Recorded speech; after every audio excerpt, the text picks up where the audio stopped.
What is happening, people? It's Tottenham Hotspur versus Newcastle United this Tuesday in the Premier League, and both teams not where they'd want to be. Both managers unhappy and under pressure, but still a big game between two big sides and two passionate set of supporters. And, you know, the hype around this game is going to match with the hype of this content, because I'm joined by a fantastic, Newcastle content creator in Carl, who's owner of 100% Mags on YouTube. So, Carl, thank you so much for joining me. Firstly, how you doing? And secondly, please talk to people about what you do on social media. Yeah, thanks for that brilliant introduction, by the way, mate. Thanks for that. I really appreciate that.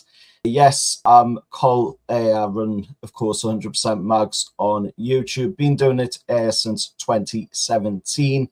And I cover all Newcastle United news. Been a Newcastle United fan since being a very young Ben, growing up. Of course, born in 1990. And I've seen a lot of ups, I've seen a lot of downs over the years as a Newcastle United fan, and thankfully we are hopefully seeing a lot more ups these days. However, this season it has been a bit of a weird one. It's been a bit of a strange season for us, but hopefully, we'll get to see things turn around soon, and we'll start, going in the right direction. At the moment, we're currently in the bottom half of the table, obviously not around the relegation zones, thankfully, but we are in the bottom half of the table, and that's not where we want to be. At the start of the season, we said we want to be pushing for European football, and the owners want to be doing that as well. And thankfully, of course, we're seeing our gaffer Eddie come out after the game, of course, against Brentford yesterday, and take full credit and the full flack, basically, for what is going on in Newcastle United right now, and hopefully that sees things change. But plenty of stuff going on the channel. Definitely worth a watch if you are a Newcastle United fan, and if you're not a Newcastle United fan, then of course there is other stuff on the channel as well. I do try to cover England when we play. So that is there as well for anybody that is not a Newcastle United fan and, wants to follow my thoughts and my opinions on football as well. So thanks for that, Harry, mate. So let's get into the video. Absolutely, Carl. Thank you very much. Keep up the good work, and thank you for your time today. Cheers, and no worries. This is your combined 11 video, guys. So for Newcastle and Tottenham, and how it works for people that are new to this series, which I think is very exciting series as well. And low views at the moment, but I'm hoping it will go up, because a lot of people, I do believe, will be interested in this idea. A lot of people do combine 11s, but I don't think they do it with opposition fans. So how we do it, we both create two teams. One that is relevant to now, so it's just based on fit players. So that means you can't include those that are suspended, injured, or unavailable for any reason. And we're both doing that. Then one if everyone was available, which I say it so many times, but both managers, in this case, Eddie Howe and Thomas Frank, would love if everyone was available. And it's interesting, because we're going to compare how similar there are as a Tottenham fan, as a Newcastle fan, those combined 11s. But let's get straight to it, Carl. And I'll start with your team then. That is with just fit players. If you can read it to those listening as well on audio platforms, you can read it 1 to 11 and talk me through your thinking. Yeah, so in goal, we've got Nicky Pope. Reasons behind that, basically, the only other options for goalkeepers forward is Aaron Ramsdale. Yes, he's brilliant with his feet, Aaron Ramsdale, but he's not that great of a shot stopper. I think that's something that we have seen this season. He hasn't been all that great with his shot stopping, so that is one of the reasons why I've picked Nicky Pope ahead of him. Pope is brilliant with shot stopping, however not so great with his feet. So if we could have a goalkeeper that was the combined of the two, that would be really, really good. However, at the moment we don't have that, and obviously that's something that I hope we'll rectify going forward in the summer transfer window, because we are desperate need of a new goalkeeper. Nicky Pope's getting up there in age, of course. I don't think Aaron Ramsdale's going to continue at Newcastle United either, with it being just a loan. But that is one of the reasons why I've went with Nicky Pope in goal. Then we'll go to, of course, the right back position, and obviously with the injury crisis that we're having at the moment, seeing the likes of, Tino Livramento not being available in that right back area. I've went for somebody that I thought has done a really good job filling in at that right back position. He's not obviously a right back by trade, but he is doing some really good stuff when he has played in that position. That is, of course, Lewis Miley. The only other options that we could go for there on the Newcastle side of things, of course, would be Kieran Trippier, and I don't think he is quite the player that he once was. He doesn't quite have the legs anymore, as we got to see in a few games that he has played this season, that he is, really starting to feel that age creeping up on him, which is horrible to say because he is the same age as me, of course. He was born, of course, around the same time as me. So that is a horrible thing I have to say. But I am going with Lewis Miley, of course, in that position, because that lad is just absolutely brilliant. He took on PSG in that position. He's, of course, played against quite a few other teams in the Champions League this season in that position and absolutely demolished them. And in the Premier League as well, doing really well in that position. So that's the right back position for me is Lewis Miley. Into the centre back, right-sided centre back of course, Mali Chow. Come in, of course, in the summer window forward, and he has been absolutely brilliant. Probably one of the best signings of the summer window overall, not just for Newcastle, but I think in the Premier League in general. And, the way he's adapted to the Premier League has just been absolutely brilliant. Definitely one of the best centre-backs in the Premier League right now. And die on that hill, to be honest, talking about that, because he's just absolutely amazing. He hasn't put a foot wrong. I think one tiny little moment, but at the end of the day, for the amount of moments that he's had, that's great. To have one tiny moment is nothing at the end of the day. So Mali Chow at the right-sided centre-back for me. Going on to the left-sided centre-back, this is where, it's been a little bit of a difficult one to choose, but I thought, going for somebody like Mickey van de Ven, maybe he's in at that position for, of course, the reasons behind the fact that he is a really good defender. Of course, when he's not playing against the former number 14 for us, of course, who is now playing at Liverpool and injured, by the way, which is absolutely brilliant to see. But Mickey van de Ven, really good player when he's on his game, and very, very quick. Would have loved to have seen somebody like that, playing for Newcastle United with that pace alongside the likes of a Botman or Mali Chow, as we've got, really good player. So that's my reasons behind why picking Mickey van de Ven in the left-sided centre-back position. And then, of course, as we talked about on my preview, of course, going into the game, left back has got to be Lewis Hall. He is by far the best left back out there right now, and I'd literally die on that hill because there's nobody that comes close to Lewis Hall as, of course, a left back in the Premier League, probably even in the world of football right now. He is absolutely amazing. This lad's going places. And that is the reason behind why I have chose him for the left back position. And then that takes one to the midfield three of course, Bruno. He's got to be in there. He can't have a midfield three without having Bruno in there, or El Capitan in at the centre of midfield. And just purely the reason behind picking Bruno is because it's Bruno. There's nobody that comes close to Bruno tactically, it's intelligently.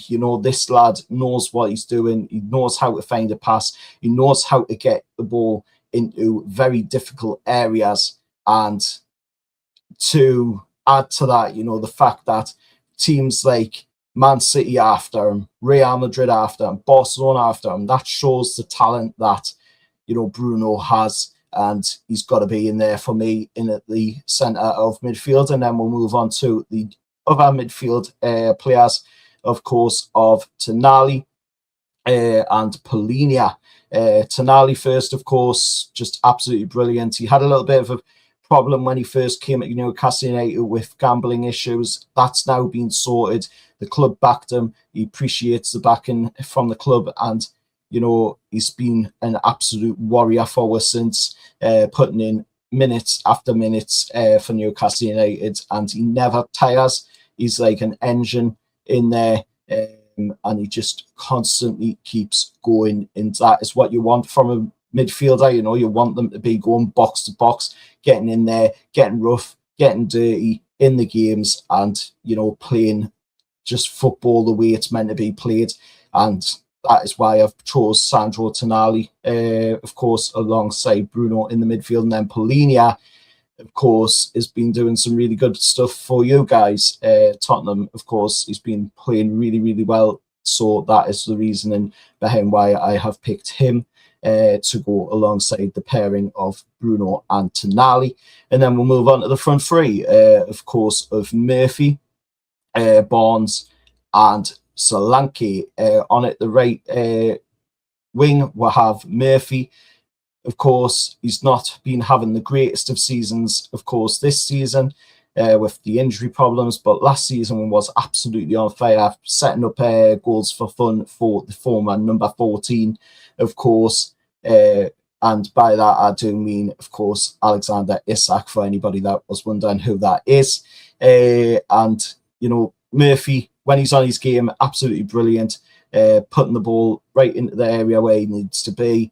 And that is why I have chose Murphy for that right wing. And on the left wing, we've got Bucky Barnes. Bucky Barnes is absolutely brilliant. Again, just firing on all cylinders this season, constantly keeps finding his way into some very brilliant areas to find some brilliant goals. Of course, that goal in the Champions League this season against Benfica, the massive 65-yard pass by Nicky Pope. Again, another one of the reasons why I chose Nicky Pope as goalkeeper for this lineup. And of course, that run by Barnes, brilliant. The way he took it down, the way he controlled it, and then just slotted it coolly into the back of the net past the Benfica goalkeeper. We want to see that in the game on Tuesday against Tottenham or something similar to that, of course. And that is why I have chose Barnes in the left wing position. Then Solanke, I mean, it was always going to be a difficult one looking at the strikers, of course, because you've got Nick Voltemada for us, you've got Johan Wissa for us, but where Nick Voltemada started really well for us this, season, he's started to wean a little bit, but I will, of course, talk about that in a few moments' time.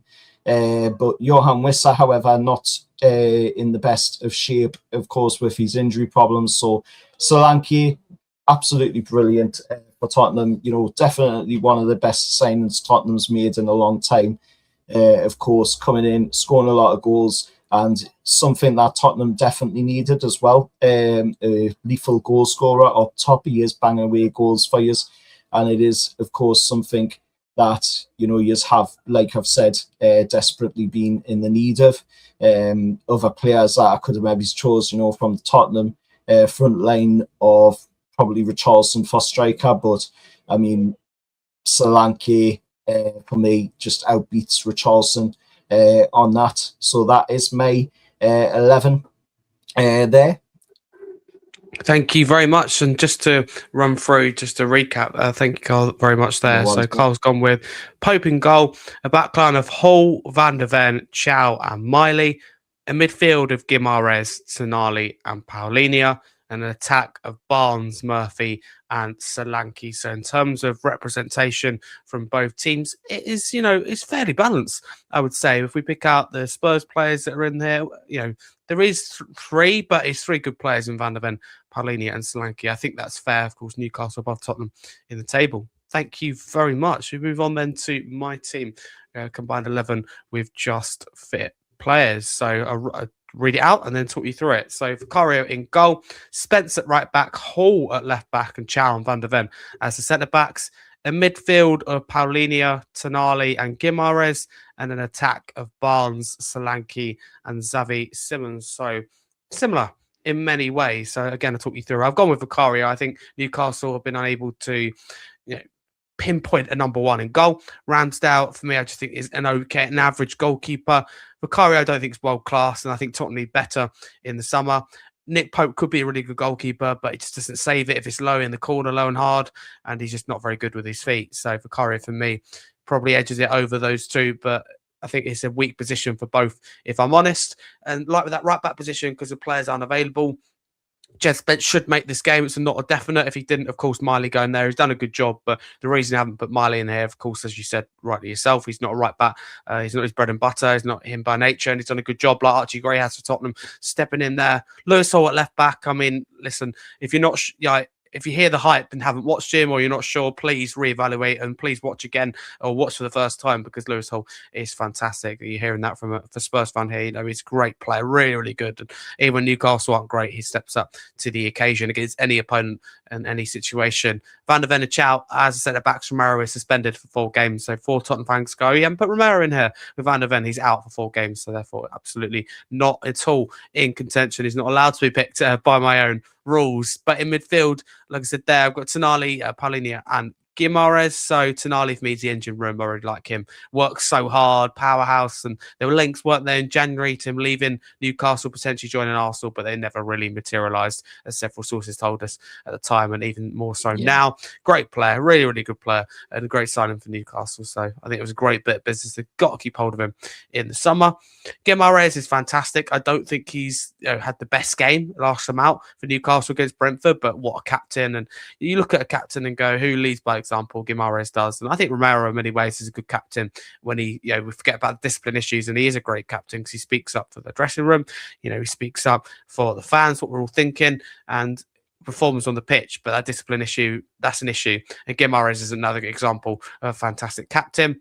Paulinho for me, Tottenham really missing lots of players through injury in midfield, but one of the players that is now back available, thank goodness, is Paulinho, and he's been fantastic when he has been available this year. So he gets in there, and that midfield of Paulinho, Tonali, and Guimaraes has attacking quality, particularly through Guimaraes, but in particular has defensive quality. I don't see many teams beating those 3 in midfield, if I'm honest with you. The attack then. So Xavi Simons for me has stepped it on the last kind of 4 to 5 weeks. Tottenham has been a lot better. Or 2026, he's a completely different player, a lot better. And, I've cheated the code and put him a left wing so I can get a lot of good players in here. But again, you need some creativity coming. And I think Guimaraes and Xavi Simons could work together nicely down that side. Harvey Barnes on the right, I think is fantastic. What a clinical player, clinical finisher is Harvey Barnes. Whatever you think of his all-round game, he's very, very clinical and can play left or right-hand side. I've stuck him on the right, probably better on the left. What a player he is. And I've gone with Dominic Solanke for the same reasons you said there down the middle. I agree with your decision. I actually think that the potential, both Wissa and Voltemada, is higher than Solanke. But however, I think at the moment, Solanke's form is better. So to recap, I've gone with Vicario in goal. Spence, Chow, Van der Ven, Hall, Paulinho, Tonali, Guimaraes, Xavi Simons, Solanke, and Barnes. So Kyle, correct me if I'm wrong, but I don't think there are too many changes in here. I think you've just got Vicario, Spence, and Xavi Simons. I think the only changes for me. Yeah, that's about right. There's not too many changes there to it. Like you say, Spence and Xavi Simons, I think, just the ones that are changing, and of course Vicario in goal. So only the 3 changes from your combined 11 to my combined 11. So pretty balanced between the two going into, of course, the game on Tuesday. Great stuff, Kyle. Thank you. And then if we move on to your second and final one, which is if everyone was available, and of course, a lot more players are up for selection, your Livramentos, your Kulusevski. So we're both in dreamland with this one. So talk us through. So in goal again, I have picked Nicky Pope for the reasons stated just earlier on. And right back this time, I've went for Tino Livramento, obviously for the reasons as stated just earlier on, because Lewis Miley is only, filling in at that right back position. It's not his natural position, but seeing somebody like Tino Livramento, who obviously plays naturally at right back or left back, of course, is obviously the preferred choice if all players were fit. So that is why I've went with Tino Livramento in this 11. And then, of course, Chow and Van de Ven and Hall stay. They're consistent from, of course, the other 11. So Chow in at the right-sided centre-back, left-sided centre-back Mickey Van de Ven, and the left-back position of Lewis Hall. Then in the midfield, we still have the appearances of Bruno and Sandro Tonali. But the Tottenham player has been switched around. Instead of Polinia, it is Bentancur in there. And I think the reasons behind the Bentancur switch, of course, coming in instead of Polinia, is I think Bentancur is a better player. Of course, for you guys, when he's fit, he seems to do a lot more going forward, a lot more, of course, in the defensive side of things as well. So that is the reason why I have picked Bentancur there, a pair, Tonali and Bruno in the midfield. And then on the front three, it's sort of similar. Obviously, the striker is still Dominic Solanke, but at the right wing, it is now Mohamed Kudus. I think, Kudus is a really good player. He's done some brilliant stuff, of course, before even joining Tottenham. He was doing some good stuff at, of course, West Ham. And if, fully fit, then he is a player that I would be choosing in that right wing position, of course, for the front three. And then on the left wing, as we've mentioned, of course, in the preview on my channel, Anthony Gordon, if fully fit, is a player that would definitely be going in ahead of Harvey Barnes. Not that Harvey Barnes is a bad player, it's just if you've got Anthony Gordon at your disposal, you can't ignore that kind of talent. That is raw talent. That's a player that is, always going to be given the best he can give for the team going forward. And having him in that left wing position is just, going to be the best position for him to play in. As we've seen in the Champions League this season, he's firing on all cylinders. In the Premier League, he's finding it a little bit difficult, but he is still, getting in there and doing his job. And then Dominic Solanke, for the reasons as stated before, because he's a really good player, firing on all cylinders, and it's a player, that I thought deserves to be picked ahead of, unfortunately, Johan Wissa, because he isn't, quite at that height yet. He's had his injury problems and he's not quite hitting the numbers that he was hitting before joining Newcastle United when he was at Brentford.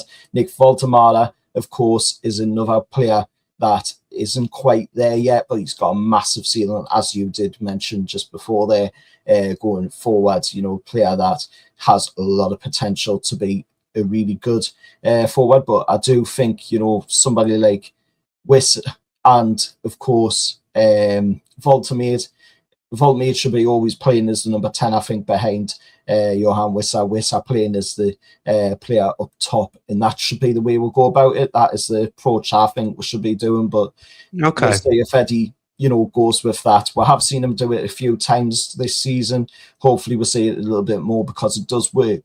That tall player in Voltemade being able to do the passing, getting in there, linking up the play, and Wissa, just being able to just sprint in there, put the pressure on the goalkeeper. But Dominic Solanke in at the striking position on this 11 for us.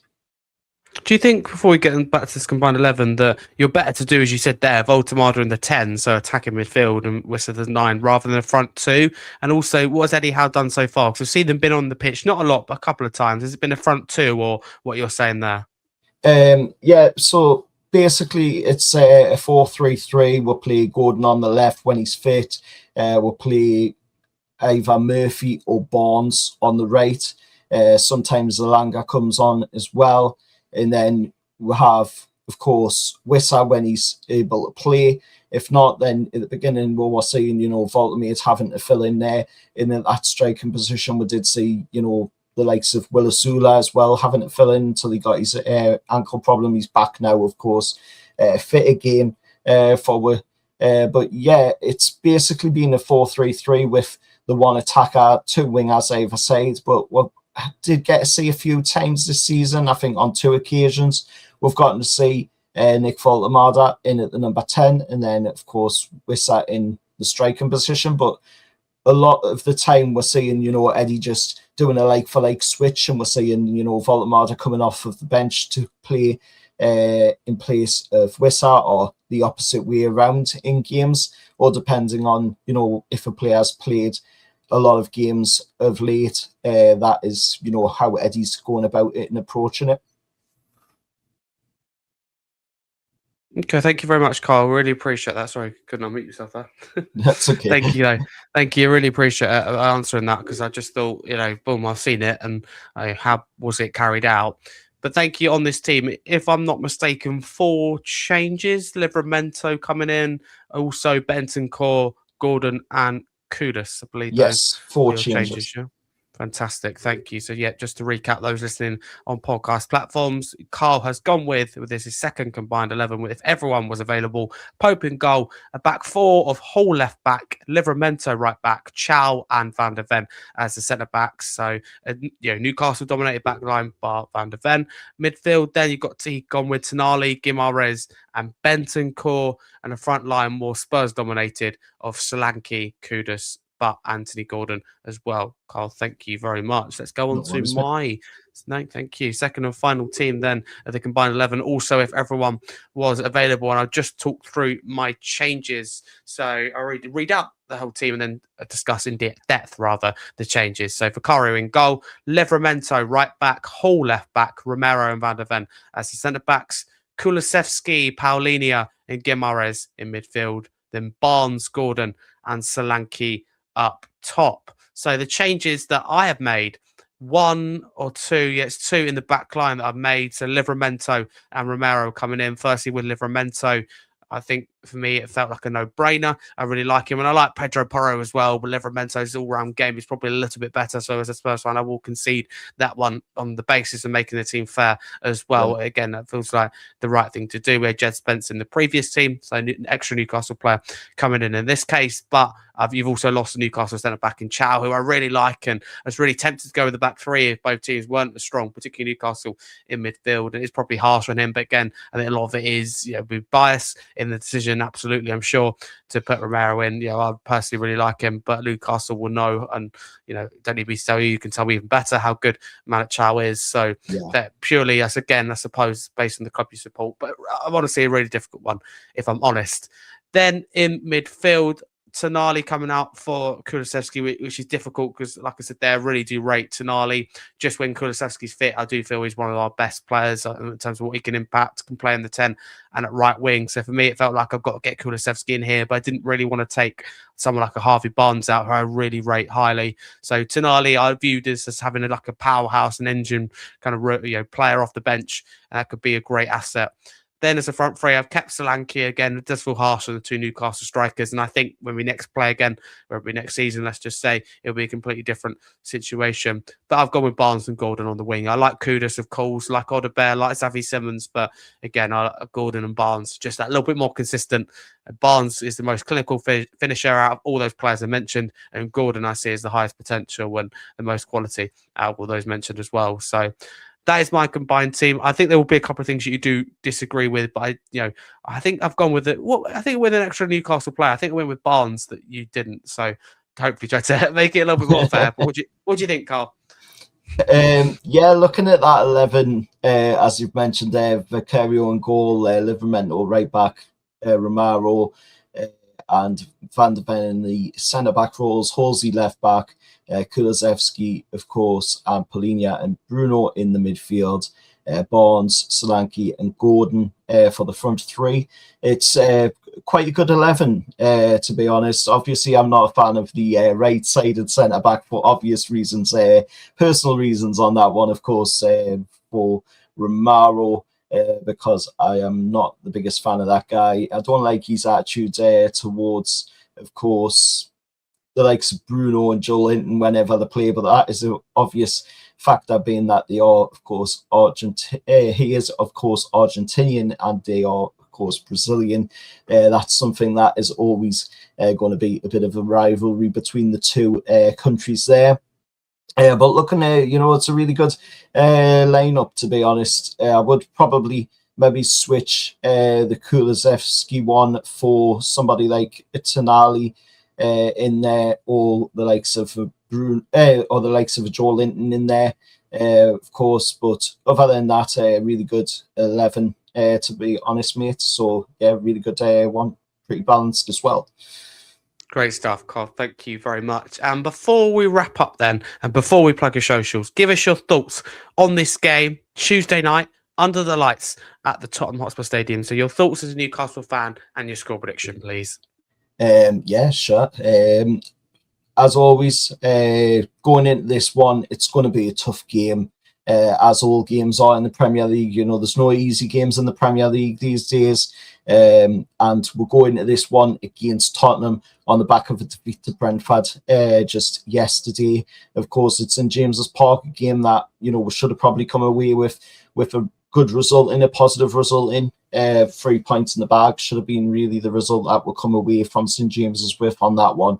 And a record of 92 years as well being broken yesterday by Brentford, which is not records that we'll want to be seeing getting broken at St James's Park, as I did say in my match reaction after the game. And the same goes for, you know, earlier in the season as well, with the 21-year record against Aston Villa being broken, with Villa picking up the win at St James's as well. But we're going to this game on Tuesday against, of course, Tottenham, down at the Tottenham Hotspur Stadium. And I think it's going to be a really tough game. It's going to probably be, as we've mentioned a few times in the past, it's going to be a midfield battle. It usually always is.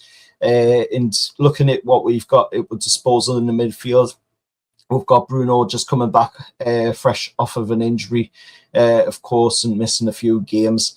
And looking at that, I think, you know, he'll be the difference maker in that midfield for the game on Tuesday. So it's going to be an interesting one. It will be a hard-fought game, but I think we will come away with a positive result. And I think it's going to be a close result, but it will be a positive one. And I'm going to go for a 2-1 win in the game for us Newcastle United fans. And if not that, then, you know, hopefully we don't come away from the game with a loss, and we'll at least pick up a point, because we do need to get the points on the board.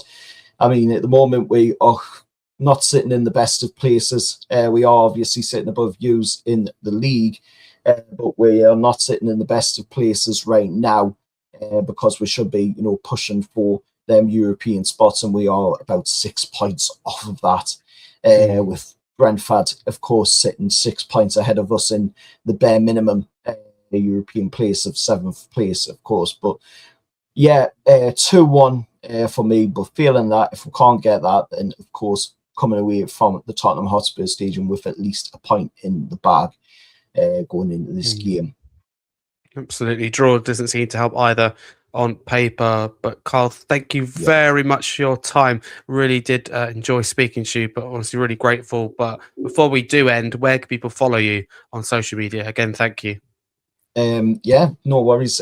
Thanks for having us on. As always, mate, it's always a pleasure coming on and talking, of course, ahead of the games, talking football in general as well. But people can follow me at 100PCT Mags. That is 100PCT Mags on YouTube, on Twitter, of course, as well. I am on TikTok, but I'm not on there that much. I don't really produce much content over there. It's mainly just repurposing what is off of YouTube to get, you know, people to come and watch over on YouTube, which is where I make the content, which is where, you know, all of the Newcastle magic on my channel happens, so to speak.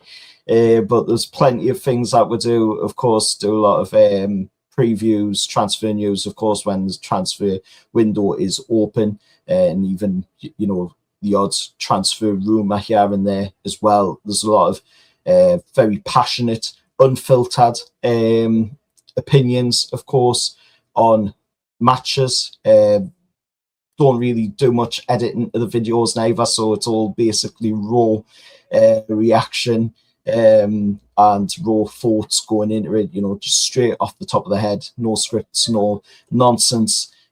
But yeah, that is what I do on my channel. That's where you can find us at 100PCT Mags. And as always, thank you, Harry, mate, for welcoming us on the channel as a guest. No problem. Thank you. I wish you, your channel, and Newcastle United all the best for the rest of the season. And thank you for having me on your channel as well. It was great to speak to you before No doing this. worries, So mate. thank you. So people do check that out on 100% Mags. And no, thank you very much. And enjoy the game on Tuesday. And a massive come on, you Spurs.